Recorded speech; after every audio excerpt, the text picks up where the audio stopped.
nós temos infecciologo, internista infecciologo, e nós zorgamos para cada vez nós temos especialista assim na FM.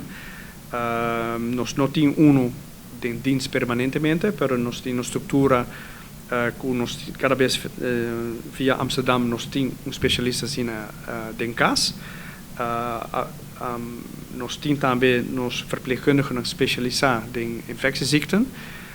E tem contato com expertos que têm de pública zorg, salubridade pública, então conjuntamente não tem manejo, pois em princípio é alerta até, dus nós cuidamos na emergência, está preparado para está alerta e no momento que tem suspeito ou detectar que nós temos possível caso de monkeypox, nós temos protocolo que anda agora.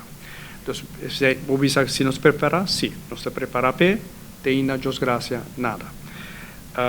E, verdade, é bom remarca de Giovanni, tá, que não olvidar, se há bom Covid, se posso puntualmente esperar, se o vírus não está donando, se não pediam, para que não está worriendo muito, mas nós temos uma obrigação também para a lei, portanto, tem que o Covid tem uma classificação de tipo A, infectieziekten, para a lei não está obrigado a tackle de maneira que nós está vai omkomen no momento aqui.